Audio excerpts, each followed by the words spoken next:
அதாவது பணக்காரனா ஆகணும் அப்படின்னு போற லட்சியத்தோடு இருக்கவங்களுக்கு இந்த விஷயங்கள்.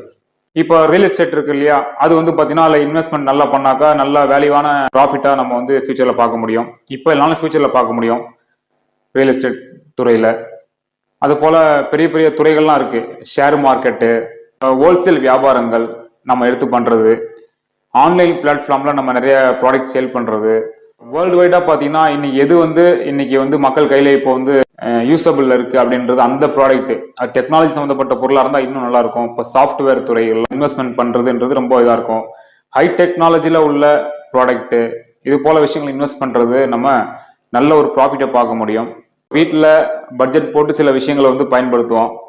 சிலர் பட்ஜெட் இல்லாம எப்படி வேணாலும் பயன்படுத்திட்டு போவாங்க நம்ம இன்கம்ல இருந்து. ஆனா இப்ப இந்த குறிக்கோள்ல ஒரு ரிச்சஸ்ட் ஆகணும் அப்படின்றவங்க பாத்தீங்கன்னா அந்த பட்ஜெட்டுடைய பொருளை கூட ஒரு ஷெட்யூல் போட்டு ஒரு லிமிட் பட்ஜெட் வச்சிருப்பாங்க. ஃபேமிலிக்கு உள்ள எக்ஸ்பென்ஸ் வந்து செலவு பண்ணணும் மாசத்துக்கு, மீதி எத்தனை பெர்சன்டேஜ் வந்து நம்ம பேங்க் பேலன்ஸ் எடுத்து வைக்கணும் அப்படின்ற மாதிரி ஒரு சில விஷயங்களை வந்து கடைபிடிச்சே ஆகணும் அப்படின்ற மாதிரி இதை நோக்கி போகும்.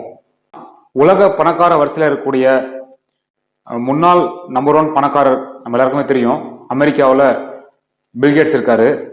இப்போ உள்ள பணக்காரர் பார்த்தீங்கன்னா டாப் நம்பர் 1 இருக்கக்கூடியவர் தான் எலான் மஸ்க், தெரிஞ்சு வச்சிருக்கோம். ஓகேங்களா? இப்போ இவங்களுடைய சில விஷயங்கள்லாம் பார்த்தீங்கன்னா அவங்க லைஃப்ல இருக்கக்கூடிய கடைபிடிக்கக்கூடிய விஷயங்களே பார்த்தீங்கன்னா ரொம்ப ஒரு சுவாரஸ்யமா இன்ட்ரெஸ்டா இருக்கும். அவங்களோட விஷயங்கள்லாம் ஸ்டோரிலாம் கேட்கும்போது நமக்கே வந்து ஒரு பெரிய மோட்டிவேஷனா இருக்கும். நேஷனல் லெவல்ல இருந்தாலும் சரி, இன்டர்நேஷனல் லெவல்ல பணக்காரா இருந்தாலும் சரி, நிறைய அட்வைஸ் எல்லாம் கொடுத்துருப்பாங்க.